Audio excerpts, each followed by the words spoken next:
Traction of कर दिया, देखेंगे इसका 0 to 100 कितनी देर में जाता है, कैसा मजा आया। ये देखो टर्बो लैग है 2000 आरपीएम से नीचे 3 पे किक हुई तो भाई फिर तो अलग ही लेवल की वो है इसके अंदर पावर। देख रहे हो आप क्या तगड़ी भाग रही है, ये 100 ही है। जी वो चीज है, मैं सही बताऊं इजी शब्दों में बोलता हूँ, सबको अच्छी लगती है लेकिन दूसरे के घर। हाँ। अपने घर नहीं पसंद किसी को। हाँ। अच्छी लगती है दूसरे के घर। हेलो भाई, मैं पवार। ये जीप की कंपास किसी टाइम पे भाई मेरी फेवरेट कार हुआ करती थी, मतलब किसी टाइम पे क्या आज भी है भाई, लेकिन आज इसकी सेल इतनी बुरी पिट रही है भाई कि अभी फरवरी 2026 का मैं आपको डेटा बताऊं तो केवल 93 यूनिट्स पूरे देश भर में बिकी है।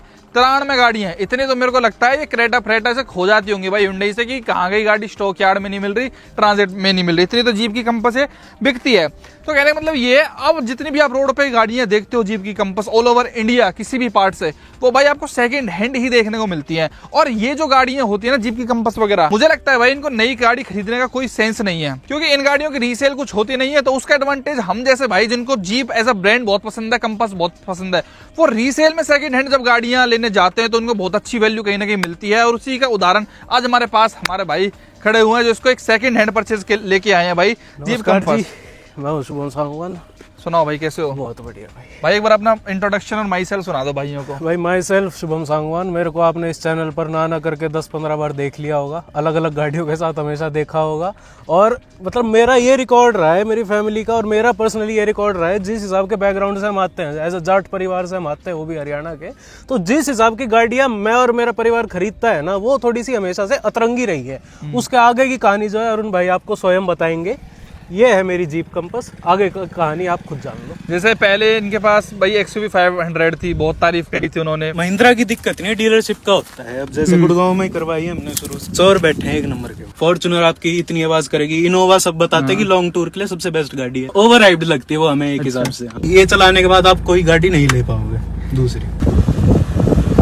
और उसके बाद इन्होंने पोलो भी ली थी आई गैस, है ना? 1.6 थी। 1.6 वो एकदम यूनिक रेयर पीस था इंडिया में। कंपनी वाले आपकी गाड़ी के हाथ लगाने के भी लेबर ले लेते। मेरे पास पीछे की फोटो आई जिसके आगे लिखा था पोलो 1.6। मात्र 4 से 5 दिन मैंने लगाई ये गाड़ी में, उठा के ले आया। फिर एक करोला ओल्टिस भी हमने थोड़े दिन पहले भाई का रिव्यू करा था। कैमरी, सॉरी यार, कैमरी। ये एकमात्र ऐसी सेडान गाड़ी मैं बताऊंगा कि जिसने एक बार चला ली ना, मैंने 90% कैमरी ओनर्स देखे जिनने अगर एक बार कैमरी रखी है वो फिर से कैमरी लेके आएंगे। वो तो 6 लाख रुपए की मात्र इन्होंने खरीदी थी। तो मतलब इनका ऐसे ही सेकंड हैंड गाड़ियां बहुत ज्यादा परचेज करते हैं। क्या रीजन रहता है सेकंड हैंड कार्स खरीदने का? भाई सबसे इजी भाषा में आप समझ जाओगे, कल परसों आपने इसकी वीडियो डाली थी जीप कंपास की, जो भाई आ रखे थे। हाँ। और आपने भी मतलब आपसे मैंने बात करी थी, आपने कहा था बहुत ज्यादा ओवर प्राइस गाड़ी आपको लगती है। अब नई गाड़ी सबको ओवर प्राइस लगेगी ही, क्योंकि साइज में आपको सेल्टोस जितनी मिलती है, लेकिन इतने में 2 सेल्टोस से ऊपर आ जाएंगे आपकी, जिस रेट की आती है।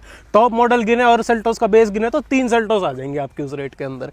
साइज वही आता है, तो ओवर प्राइस हाँ साइज वाइज आप देखो तो लगती है, लेकिन वहीं पे अगर आप सेकंड हैंड वर्जन के अंदर आ जाते हो ना, इस गाड़ी की या इस कंपनी की या किसी भी XYZ गाड़ी जो भी, तो सेकंड हैंड गाड़ी आपको वही गाड़ी अगर आधी वैल्यू में मिल रही हो, 1/3 वैल्यू में मिल रही हो, तो वो कहीं से कहीं तक ओवर प्राइस नहीं होती, चाहे वो हो मात्र 5 साल पुरानी, क्योंकि ये गाड़ी है ओनली 5 साल पुरानी, BS6 है। ठीक है, सबसे मेन रीजन ये गाड़ी मेरा परचेज करने का था कि भाई बार बार ये लग रहा था, ग्रैब रैप लग रहा था। मेरे पास BS6 गाड़ी सिर्फ स्कॉर्पियन थी जो सारे टाइम चलती रहती थी, और एक BS6 गाड़ी चाहिए ही चाहिए थी, क्योंकि इनने अब की बार ऐसा करा था BS4 पेट्रोल भी इनने बंद कर दी थी एक बारी को। अच्छा हाँ, जब पोल्यूशन हाँ, दिल्ली के अंदर कि BS4 पेट्रोल भी नहीं चल पा रही थी, तो उस चक्कर में कैमरी भी मुश्किल से ही बाहर निकाल रहा था। तो एक BS6 गाड़ी मेरे को चाहिए थी, BS6 गाड़ी मिल रही है मेरे को, अब लेटेस्ट BS6 ही चल रहा है। ठीक है, बिल्कुल। पेट्रोल की पेट्रोल मिल गई मुझे, ऑटोमेटिक चाहिए थी मुझे, ऑटोमेटिक मिल गई। जीप कंपास, जीप एक ब्रांड है, मैं तो कहूंगा चलाने वाला ही जानता। आपको फेवरेट इसलिए होगी क्योंकि चलाने में खरीदने में किसी को अच्छी नहीं लगती है, चलाने में इसको टेस्ट ड्राइव करोगे ना तो ही अच्छी लगेगी, मेंटेनेंस में किसी को अच्छी नहीं लगती। अरे सेकंड हैंड पे आएंगे, 1 मिनट भाई मैं आपको टोकना चाहूंगा। सेकंड हैंड गाड़ियों का भी रिव्यू देना जैसे भाई हैं उनको बहुत ज्यादा जरूरी हो जाता है। देखो नई गाड़ी तो दुनिया देखती है, दिखाती है, नॉर्मल सी बात है, लेकिन सेकंड हैंड गाड़ी का मार्केट इंडिया में फर्स्ट हैंड जो नई गाड़ी होती है उनसे भी बड़ा है। बहुत लोग ऐसे हैं भाई जो सेकंड हैंड गाड़ियों को परचेज करते हैं, और कहीं ना कहीं वैल्यू का भी अपने को एक आइडिया मिल जाता है, क्योंकि बहुत लोग हैं जो दिन भर मैसेज करते हैं भाई ये इतने की मिल रही है, इतने की मिल रही है, कि आइडिया रहना चाहिए। बिल्कुल। दूसरी चीज भाई, एक रीसेल वैल्यू, जब बंदा कोई भी नई गाड़ी खरीदने जाता है तो रीसेल वैल्यू उसके फैक्टर दिमाग में रहता है। मैं तो कहता हूँ भाई, जब भी आप कोई नई गाड़ी खरीदने जा रहे हो और आपको रीसेल वैल्यू लगता है कि इस गाड़ी की कम है, मान लो फॉर एग्जांपल थार रोक्स को हम ले कि थार रोक्स की रीसेल कम है, तो आप उस चीज का फायदा सेकंड हैंड मार्केट में लेके जाके उठा सकते हो। जैसे जीप कंपास की बहुत कम है। अब माइंडेड बंदा क्या करेगा भाई, जैसा कि भैया उनको पता है कि जीप कंपास की रीसेल कुछ भी नहीं मिलेगी, 5 साल बाद कुछ भी नहीं होती। अगर कल को आज मैं भी जाके परचेज करूँ ना जीप की नई कंपास, तो रीसेल कुछ नहीं मिलेगी, मैं दिमाग में रखूंगा। अब 5 साल बाद मेरा मूड बनेगा बेचने का, तो आप जैसे के लिए वो बढ़िया डील मिल जाएगी भाई, बढ़िया मिलेगी मेरे को तो। अब बता दो क्या डील मिली है भाई और क्या स्पेक्स है गाड़ी के, अब बताओ भाई। अब बता देता हूँ भाई, जेन्युइन बताऊँ, ये गाड़ी को लिए मुझे 2 महीने हो चुके हैं। ना करते हुए भी कम खड़ी रहती है, कम चलाता हूँ तो भी 2 महीने में ट्रायल में भी इस गाड़ी को 6000 किलोमीटर अभी तक हम चला चुके हैं। बात करें सर्विस हिस्ट्री की, जो सबसे मेन कंसर्न होता है सारे भाइयों का, सेकंड हैंड गाड़ी ले रहे हैं, जीप जैसी गाड़ी ले रहे हैं, तो उसकी सर्विस हिस्ट्री का क्या सीन होता है। बिल्कुल। अब मैंने इतनी सारी सेकंड हैंड गाड़ियां परचेज करी है, ठीक है, अरुण भाई जानते हैं मैंने कितनी सारी सेकंड हैंड गाड़ियां खरीदी होंगी, चाहे एक्सयूवी हो। पहली गाड़ी है जो मैंने डायरेक्ट डीलर से खरीदी है, जीप की गाड़ी में डीलर से ले आया, सबसे बड़ा भय जो लोगों का होता है मैंने वो क्लियर कर दिया। इस गाड़ी की ना उस बंदे ने मेरे को सर्विस हिस्ट्री मेरे हाथ में दे दी थी। अब जो ओनर थे या तो उनके घर के बिल्कुल पड़ोस में था, ये सर्विस सेंटर था बिल्कुल पड़ोस में था, क्योंकि हल्की सी भी उनको कोई भी आवाज आती थी, कुछ भी XYZ होता था, 5 किलोमीटर 15 किलोमीटर बाद गाड़ी भेज दी, 50 किलोमीटर बाद गाड़ी भेज दी, क्योंकि बिल्कुल ही पास में थी। और 50,000 गाड़ी चली हुई थी। पहले साल में मेरे ख्याल में 5,000 चली थी, दूसरे साल में 15,000 चली थी। ये लास्ट में जाकर लास्ट के 2 साल इस गाड़ी को यूज करा है उस बंदे ने, और बिल्कुल मैंने खरीदा है उसके मेरे ख्याल में 50-60 किलोमीटर पहले इसकी सर्विस हो रखी थी, हुई थी 2 महीने पहले। तो वहां से मेरा कंसर्न जो है सर्विस का क्लियर हो गया था। गाड़ी सर्विस कराई मेरे को मिल गई थी, BS6 की BS6 मेरे को मिल गई थी। रेट की बात करें तो इस गाड़ी की जो बिलिंग है ना, बिलिंग का पर्चा भी मेरे को इस गाड़ी के साथ मिला है। मेरे को दोनों चाबियां मिली है, मेरे को फर्स्ट ओनर गाड़ी मिली है। 23 लाख रुपए की बिलिंग थी इसकी। लॉन्गिट्यूड प्लस है, इसके ऊपर लिमिटेड प्लस आता था, उसके अंदर सनरूफ भी आती थी, 18 इंच के अलॉय आते थे, फुल लेदर सीट आती थी, एक स्क्रीन बड़ी आती थी और इलेक्ट्रिक सीट आती थी। 2-4 एक्स्ट्रा फीचर्स थे, वो मेरे ख्याल में 26-27 की आ रही थी उस टाइम। पेट्रोल ऑटोमेटिक, डीजल महंगी आती थी ऑब्वियसली। अब मैं बताऊं सही तो मेरे को ऑलमोस्ट 1/3 रेट के ऊपर ये गाड़ी मिली है। लमसम मेरे को 8.5 के अराउंड की ये गाड़ी पड़ गई थी, जिसमें मैंने इसका ट्रांसफर भी करवा दिया था, और जिसके अंदर इसके जो चालान थे वो भी कोर्ट से माफ हो गए थे। 8.5 लाख रुपए की जीप कंपास पेट्रोल 1.4 ये आपको मिली है भाई गाड़ी। यार महंगी नहीं लग रही है आपको? मेरे को नहीं लग रही, सही बताऊं तो मेरे को बहुत ठीक लग रही है। अच्छा, महंगी आपको और सस्ती लगती होंगी, क्योंकि 19 मॉडल मिलती है, 6 लाख की मिल जाती है, 6.5 की मिल जाती है, वही वो BS4 आ जाती थी। अब मैं आपको BS4 और BS6 का फर्क बताऊंगा। अब इस गाड़ी का फितूर मेरे से ज्यादा मेरे पिताजी को चढ़ा। फादर साहब होते हैं, उनको ये गाड़ियां थोड़ी कम समझ आती है, जो अतरंगी होती है। मेरे पापा पैर ही उन गाड़ियों के अंदर देते हैं कि मेरे को यही गाड़ियां लेनी है। BS4 BS6 का फर्क आपको बता रहा था। लास्ट ईयर 2-3 दिन के लिए एक BS4 jeep compass petrol automatic मेरे पास आई थी, 2019 का मॉडल, लिमिटेड प्लस था, ठीक है, टॉप था, लेकिन BS4 थी। भाई BS4 और BS6 के गियर बॉक्स के अंदर फर्क है, जो उसका एक्ट करने का तरीका है उसके अंदर फर्क है। BS4 BS6 की एवरेज के अंदर फर्क है। BS4 BS6 के इंजन की आवाज के अंदर फर्क है।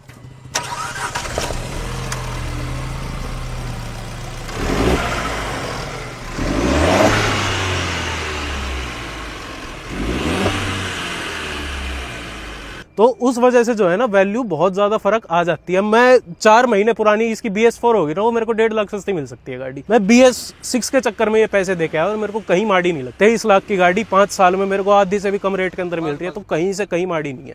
और कहीं से मेरे को ओवर प्राइस नहीं लगी, क्योंकि मैं सस्ती ले आया। अगर ये डीलर बीच में आ गया, अगर डीलर ना रहता तो और आपको सस्ती मिल जाती। भाई हो सकता है मेरे को 25-30-50 हजार सस्ती मिल जाती, ये आ जाता, लेकिन मेरे को वही है कि भाई देखी गाड़ी की मेरे को सारी चीजें मिल गई, ओके हो गया, खत्म। यार कंपास देखो, पेट्रोल में इवन जीप वालों ने भी भाई अपनी बंद कर दी है ना 1.4 लीटर बंद कर दी थी भाई। आप फिर भी पेट्रोल क्यों लिए? डीजल में बहुत अच्छी है भाई गाड़ी। डीजल में एवरेज बहुत बढ़िया आती इसकी, बहुत फर्क पड़ता है डीजल लेता तो। 2021 में लेते तो न्यू फेसलिफ्ट मिल जाता है इसका, जो इंटीरियर अलग था। डीजल 2021 वाली डीजल ऑटोमेटिक मेरे को मिल रही थी 11 लाख 10 लाख की, वो भी ले सकते थे, लेकिन फिर वही बात है, वो मेरे को फिर ऐसा 5 साल की वैलिडिटी की गाड़ी मिलती। भाई गाड़ी को जैसे स्टार्ट करते हैं, देखना एनिमेशन क्या बढ़िया लगता है। जीप, इधर भी जीप एकदम से जैसा आता है, feed out looks very good. और इलेक्ट्रॉनिक पार्किंग ब्रेक वगैरह इसके अंदर आज भी बढ़िया चल रही है, कोई टेंशन नहीं है इसके अंदर भाई। देखो बेशक से पेट्रोल है, लेकिन इसकी वाइब्रेशन देखो आप।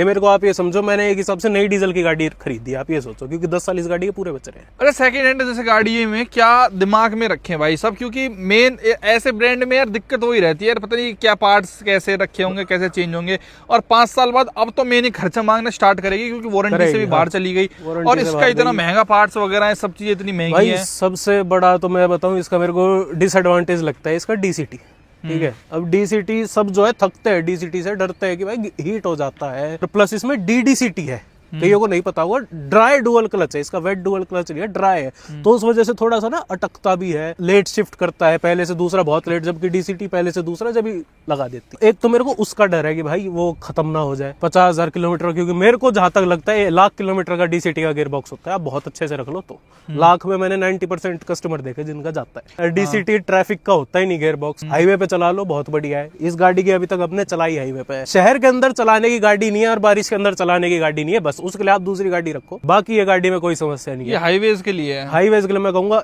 एकदम बढ़िया है। 7वां गियर मार लेती है, 90 के ऊपर 16-17 की एवरेज निकाल देती है, तो उस हिसाब से मेरे को कोई खराब नहीं लगती। शहर में फिर आधी एवरेज आ जाती है इसकी, 16-17 की एवरेज है इसकी, भाई दे देगी बहुत आराम से। ट्रैफिक के अंदर जो है इसकी टैंक में 14-14, 13-13 निकाल चुके हैं हम, ट्रैफिक और हाईवे मिला के। प्रॉपर मैं एक्सप्रेसवे पे ले गया ना, अगर इसको मुंबई एक्सप्रेसवे पे अभी लेके नहीं गया, 15+ इसकी मैं गारंटी के साथ दे रहा हूँ एवरेज मिल जाएगी। यार पेट्रोल में बंदा है, उसने इसीलिए तो नहीं चलाई वो जिस पहला ओनर था, क्योंकि भाई इसके अंदर माइलेज नहीं मिलती थी उसको। भाई अब चलाने का फर्क है, अब हैवी पंजा रखूंगा नहीं देगी, हाईवे पे चलाऊंगा क्रूज लगा दूंगा। अब इसके अंदर क्रूज है, BS4 टॉप मॉडल के अंदर क्रूज नहीं आता था, और पेट्रोल ऑटोमेटिक BS4 के अंदर क्रूज नहीं आता था, टॉप के अंदर भी। BS6 में मेरे को क्रूज मिल गया, एक मॉडल नीचे में, तो कई चीज फर्क है BS4 BS6 की। BS6 के चक्कर में ये पैसे दिए ना, तो है ये गाड़ी 8 लाख रुपए की, 7.5 लाख रुपए की, 6 की भी मिल जाती है, तो वो फर्क यार, क्योंकि अब ये मेन खर्चा मांगना स्टार्ट करेगी, कुछ भी खराब हुआ ना थोड़ा भी। देखो हमारी प्राइमरी गाड़ी नहीं है ये, ठीक है, निकालेंगे, लंबा जाना है निकाल लेंगे, 5-7 किलोमीटर इधर उधर जाना है तो निकाल लेंगे। प्राइमरी गाड़ी है हमारे पास XUV रही है, हमारे पास कैमरी रही है, हमारे पास स्कॉर्पियो रही है। ये बिल्कुल यूं है कि ले ली, खड़ी है, अच्छी लग रही है, जीप है, खड़ी है, लोगों को लगता है कि हाँ भाई 25-30 लाख रुपए की गाड़ी है, उस चक्कर में ली है। और है भी भाई, मैं तो कहूंगा चलाने वाले को जीप का मजा पता है। जीप वो चीज है, मैं सही बताऊं, इजी शब्दों में बोलता हूँ, सबको अच्छी लगती है लेकिन दूसरे के घर, अपने घर नहीं पसंद किसी को। अच्छी लगती है, दूसरे के घर अच्छी लगती है, दूसरे की चलाने में मजा आता है, लेकिन जब बात आ गई अपना ले लो, इसको कर लो, बस ये इसलिए इसकी रीसेल मरी पड़ी है। चलाने वाले को एक झटके में, मैंने एक बार 1.5 लाख चली हुई जीप कंपास डीजल मैनुअल चलाई थी, मैं फैन हो गया था उस दिन इसका। फिर उसके बाद भाई पसंद गाड़ी जब आती है तो एक बार मैं तो कह रहा हूँ ट्राई करनी चाहिए। आप फिर बेच दो उसको, कोई बात नहीं, मैं इसको बेच दूंगा 20-25-30 हजार कम की बिक जाएगी, इतना ही है। ये लगता है इतनी बिक जाएगी भाई, 7-8 लाख रुपए की पेट्रोल। भाई बता नहीं, मैं देखो हर तरीके के कस्टमर है, इसीलिए जो कार कंपनी है ना हर चीज देती है, और इसका इंटीरियर आपको इस तरीके का मिलता है। ये प्री फेसलिफ्ट वाली है, देखो इन्होंने जो ये फेसलिफ्ट निकाला था ना, मेरे ख्याल से पूरा जनरेशन चेंज था इंडिया में तो भाई। एक्सटीरियर इंटीरियर बहुत ही लाजवाब, उन्होंने पूरा डैशबोर्ड लेआउट पूरा इंटीरियर चेंज करा था। पता नहीं उन्होंने जनरेशन ही चेंज बोल देते उसको, उस गाड़ी में। ये गाड़ी और वो गाड़ी में कहीं से लगता है कि भी ये वो फेस लिफ्ट है।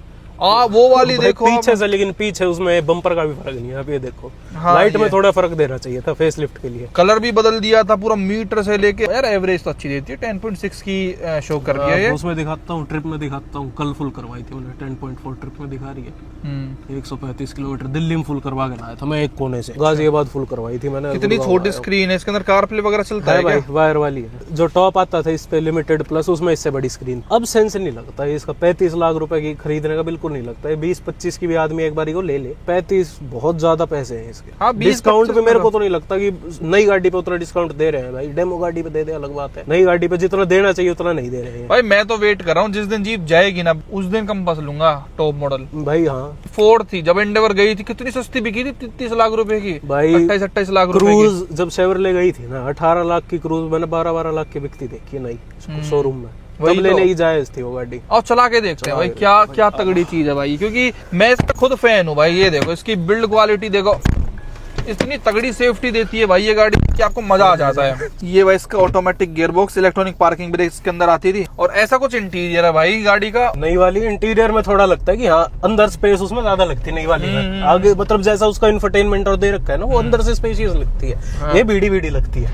पता नहीं कब जाएंगे यार ये लोग, वेट ही कर रहे हैं हम तो यार, जल्दी जाए जीप, जल्दी जाए। कैसा लगेगा भाई जिस दिन जाएगी ये? अब तो आप प्राउड ओनर हो गए हो जीप के। कुछ प्राउड ओनर नहीं, अपन ले ली बस ठीक है, DL3 पसंद है, गाड़ी चलाने में अच्छी लगती है, कंफर्ट वाइज लगती है, स्टेबिलिटी बढ़िया है गाड़ी की। महिंद्रा चलाने वाले को जीप बहुत अच्छी लगेगी, बात है कि हाँ।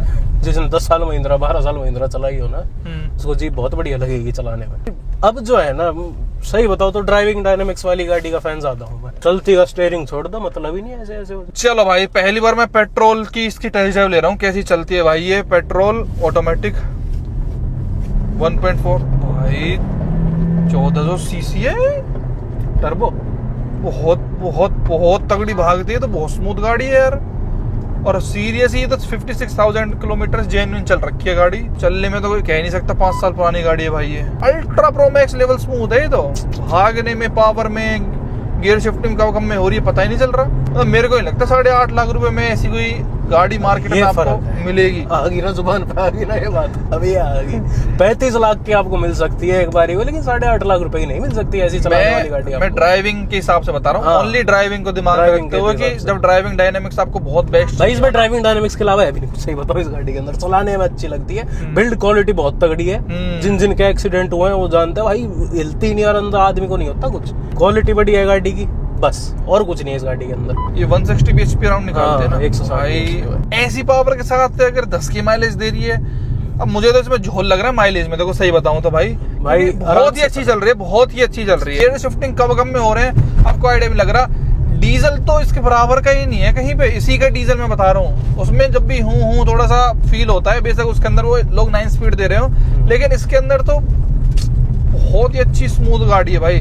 और ना इसको बज रखी गाड़ी है, कंडीशन तो बहुत ही साफ है भाई, वेरी नाइस टू ड्राइव यार भाई। बस इसी वजह से करी थी और कोई काम नहीं था जीप का, पसंद थी ले ली। बंद क्यों कर दे इन्होंने ये इंजन यार, अच्छा तो था। सेल इसकी बिल्कुल ही नहीं होंगी ना खैर। भाई डीजल नहीं बिक रही, पेट्रोल कौन लेता, बात ये आ सकती है। हाँ, पेट्रोल भी बिल्कुल। लोग आज की तारीख में डीजल गाड़ी के लिए मर रहे हैं कि डीजल कोई अच्छी गाड़ी मिल जाए, डीजल बंद करे जा रहे हैं लोग, है ही नहीं मार्केट में अवेलेबल। अब ये है, लोग ले नहीं रहे। पेट्रोल कौन ही ले लेता, 90 यूनिट जब डीजल के बिक रहे हैं। गाड़ी तो ये ले ले कोई भी बंदा जो ड्राइविंग का फैन हो इतने सस्ते में, 8 लाख में आके रहा है मार्केट में, जाके देख लो। न्यू मैं जब खरीद रहा था ना ये, हम मेरे ख्याल में 10 एक दिन घूमे हैं सेकंड हैंड गाड़ी की मार्केट में। 19 मॉडल सेल्टॉस मिल रही थी इस रेट की, पेट्रोल ऑटोमेटिक GTX वाली जो आती थी।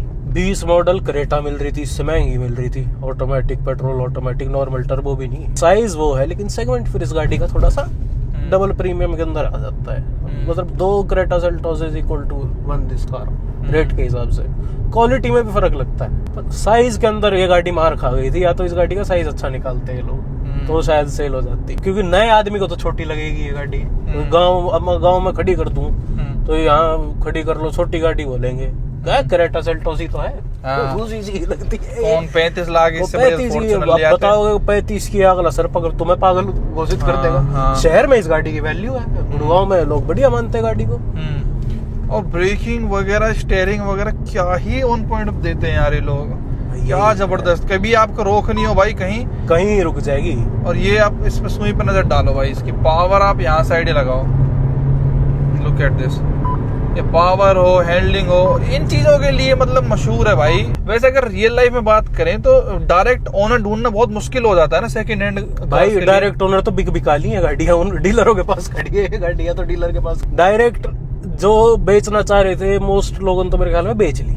मेरे को तो ऐसा लग रहा है अभी जो जीप कंपास है सेकंड हैंड मार्केट में घूम रही है, मेरे को तो लग रहा है सारी सेकंड हैंड घूम रही है एक हिसाब से। क्योंकि 5 साल में थक जाता है आदमी इस गाड़ी से, सही बताऊं। और जब इसका वो आने लगती है ना, बिल आने लगता है, तब तो बेच ही देता है आदमी। इसका तो मैंने सुना है, जो आप कह रहे हो कि बाहर से पार्ट्स मिल जाएंगे, इसको तो बाहर से ही पार्ट्स मिल जाएंगे, मिल जाएंगे। अब जब मेरा होगा ना खर्चा, मैं आपको बताऊंगा, शेयर करूंगा कि पार्ट मिला नहीं मिला, सारी कहानी बताऊंगा। पर अभी तो सही चल रही है भाई।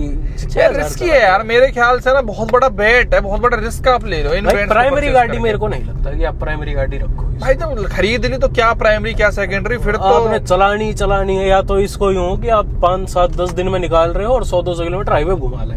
अब 8 लाख की गाड़ी भी ऐसे सोच के ली तो फिर वो है ना रिस्क, बंदा सोचेगा भाई इतनी क्या भाई। अब जो जैसे कई लोग भाई कम बजट बनाकर सेकंड हैंड गाड़ी खरीद लेते हैं, पहली गाड़ी, उनके लिए नहीं है ये।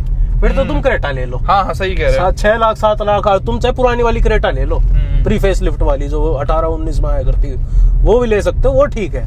आपके लिए नहीं है। अगर आप पहले फर्स्ट गाड़ी खरीद रहे हो ना, यूं सोच रहे हो कि वो 4-5 हजार में मेरी सर्विस हो जाएगी, 10-12 हजार में काम हो जाएगा, उसके लिए नहीं। और जीप का जीप हो जाएगा, जीप का जीप हो जाएगा। पर यार चलाने में तो बहुत ही तगड़ी चीज है यार ये। तो क्या लगता है अब इसके पार्ट्स मिलेंगे भाई? जीप के पास मिल जाने चाहिए, मिल जाएंगे। जीप कंपास उतनी रेयर गाड़ी नहीं है, बिकती है यार भाई यहाँ नहीं दिखती होगी, गुड़गांव में दुनिया भर की है, दिल्ली गुड़गांव में बहुत सारी सेकंड हैंड ही रोटेट हो रही है भाई, बस सेकंड थर्ड हैंड फोर्थ, नहीं तो बिल्कुल ही नहीं यार। 90 गाड़ी क्या होती है भाई, बताओ ना। नहीं होता। शुरुआत में इनकी जो 1-2 साल गाड़ी बिकी सबसे ज्यादा सेकंड हैंड मार्केट में भी आपको 18 मॉडल, 19 मॉडल, 17 मॉडल गाड़ी मिलेंगी, डीजल सबसे ज्यादा मिलेंगी। वो भी लोगों ने इसकी शेप, और जब तक क्रेटा सेल्टोस इतनी बढ़िया नहीं थी, इतनी उसमें नहीं थी, सेल्टोस नहीं थी, तब लोग इसकी रेट भी ठीक था ना यार। हाँ, बिल्ड क्वालिटी 19 की आती थी, बिल्ड क्वालिटी वगैरह से इंप्रेस होते थे। बेस तो आज भी इसका 19, 20, 21 तक आ जाता है, लेकिन उसमें मजा थोड़ी है यार। टॉप में मजा है, मजा 35 लाख का कोई पागल थोड़ी है। 35 भाई, फिर आदमी आई क्रॉस ले ले हाइब्रिड की। अब इससे सस्ते आपको हाइलक्स मिल जाती है, गाड़ी है, वो दिखती है 4x4 है, ट्रक दिखता है, वो इससे सस्ती मिल जाती है। नई की बात कर रहे हैं भाई। अब जैसे मैंने आपकी चलाई, हाँ, अभी चला के मजा आया भाई, लेकिन मजा में यहीं तक आप तक ही रहना चाहता हूँ। हाँ, अब आप खरीदोगे इसको? नहीं, हाँ नेवर। आप भी मेरे को कहो कि भाई मैंने 8.5 में ली, तरुण भाई आपको बहुत मजा आ गया, पार्ट में ले लो। हाँ। मैं कहा नहीं भाई, मैं नहीं ओढ़ पाऊंगा, इसके पार्ट वाट खराब होंगे तो मैं कहाँ डोलूंगा। ऐसी है ना यार, अब गांव देहात में गाड़ी चलती है, देखो चला रहे हो, चलेगी, सड़कें बहुत बढ़िया, ना यहाँ की ना गुड़गांव की, ठीक है। तो जिस हिसाब की गाड़ी है उस हिसाब से करो, हाईवे पे घुमा लो इसको, बहुत बढ़िया चलती है, एवरेज भी ठीक देगी। ट्रैफिक की बिल्कुल गाड़ी नहीं है कि आप दिल्ली में चला रहे हो, गुड़गांव में ट्रैफिक में चला रहे हो, बिल्कुल मत लो। एक बार आपको फन लेना है कि हाँ जीप कंपास गाड़ी कैसी है, ले लो, चला लो, फिर बेच दो उसको। कहाँ बिकेगी, कौन बेच रहा? हमारे जैसा ले लेगा भाई कोई। कई लोग भाई जीप कंपास के बाद भी जीप कंपास खरीद लेते हैं, जो एक बार फैन होता है ले लेता है, लेकिन फिर वही बात है, थक भी जाते हैं यार लोग। बात वही है, और थका देगी एक टाइम पे, अगर ये मेरे को भी थका देगी, मेरे को पता है। 10 साल की सोच के लाया हूँ, मेरे को नहीं लगता 5 साल से ज्यादा इस गाड़ी को रख पाऊंगा। वैसे सोचा जाए तो मतलब 30 लाख से नीचे इंडिया में कौन सी गाड़ी है भाई जो अमेरिकन स्टैंडर्ड्स की आपको क्वालिटी दे रही हो? सोच के देखो आप, क्या ही है भाई। अब भाई क्वालिटी से ज्यादा लोग ये स्क्रीन व्रीन अंदर देने लग गए, मेरे को नहीं पसंद है। अगर लोग जर्मन की भी बात करें कि चलो वाइटस स्लाविया आपको मिल जा रही है, कुशेक वगैरह, वो भी इंडियन हो मेरे चुकी को है। फिर 20-22 लाख की नहीं लगती, सही बताऊं। फिर वही बात है, वो इंडियन मेड लगती है कि वो उनकी प्लास्टिक क्वालिटी देखो, हर चीज इंडियन मेड हो चुकी है। की क्वालिटी बढ़िया थी उससे, इंटीरियर प्लास्टिक की बात करूं तो मैं। वही ये प्योर आज भी वो अमेरिकन वाली फील आपको इंडिया में दे रही है। तो जिन लोगों की सोच उस तरीके की है, जो प्रोफेशनल्स हैं, ऑफिस में जाते हैं, एजुकेटेड हैं, पढ़े लिखे लोग हैं, वो आज भी ले रहे हैं। वो 90 लोग कौन है भाई इंडिया में? वही तो है जिनको यूं है ना 20 लाख 25-30 की स्कॉर्पियन तो नहीं लूंगा मैं, उज्जड़ कहलाऊंगा, वो तो ले रहे हैं। हाँ ठीक है, लेकिन फिर वही बात है, स्कॉर्पियन बिक रही है सड़क पे। हाँ। बात ये हो रही है 25 लाख की यूं लगती है, वो बहुत बड़ी गाड़ी है। ये लगता है 30 लाख में क्रेटा सेल्टोस है यार ये। वही उसमें सारा कुनबा बैठ के चला जाएगा। इसमें 5 बंदे भी भिज के जाएंगे। 4 की भी यूं है, 4 नॉर्मल सी हाइट के लोग हो, लंबे 2 की गाड़ी है। इसी के भरोसे फिएट चल रही, अबार्थ चल रही थी, जो इनका गुड़गांव में शोरूम है। जीप के साथ अबार्थ इकट्ठी बेच रहे थे, पता नहीं अबार्थ है भी नहीं है, मेरे ख्याल में जीप के साइड का अबार्थ हट चुका है। वो कुछ नहीं है भाई, जीप बिक रही है जो बिक रही है। और इतने भाई मैं तो कह रहा हूँ डिस्काउंट जितना देना चाहिए उतना नहीं दे रहे मेरे को, जहां तक लग रहा है। तो आपने क्या सोचा, सर्विस जीप से कराओगे? मैं बाहर ही करवाऊंगा, पागल हूँ मैं जीप सर्विस के गाड़ी के ऊपर के वैसे ही पूरे हो जाएंगे यार। नहीं, इसके पार्ट्स आफ्टर मार्केट मिल जाएंगे लगता है, बहुत आराम से मिल जाएंगे। ढूंढने वाला होना चाहिए, मेरा मैकेनिक कुछ भी ढूंढ लाता है भाई। लेकिन मेरे को कैमरी के पार्ट नहीं मिलते, आप ये सोचो। मेरे को इतना भरोसा है कैमरी से पहले इसके पार्ट मिल जाएंगे। भाई कोई वैल्यू फॉर मनी लग रही है, मेरे को थोड़ा सा ओवर प्राइस लग रही है भाई। देखो सच बताऊं तो अपना वो पेट्रोल को समझते हुए, डीजल होती तो फिर भाई ये चीज वो आ गई ना, डीजल वाली लग रही है, लेकिन कितने साल बच रहे हैं मैं वो देख के चल रहा हूँ। मैंने नई डीजल की गाड़ी खरीदी है, ये 10 साल है। BS6 है, बंद नहीं करेगा कोई इसको, 10 साल तो अगले बंद नहीं करने वाले, जहां तक मेरे को लग रहा है। डीजल कर लेंगे, डीजल को शायद बंद कर देते 2-3 साल बाद भी, पेट्रोल नहीं करेंगे। तो उस हिसाब के पैसे तो मेरे ख्याल में ठीक दिए मैंने, 5 साल के 1/3 दाम दिया तो कोई खराब नहीं। चलो भाई, ये थी कंपास। आप बताना भाई क्या अच्छा प्राइस है, बेकार प्राइस है। वीडियो देखने का बहुत बहुत धन्यवाद, थैंक यू सो मच।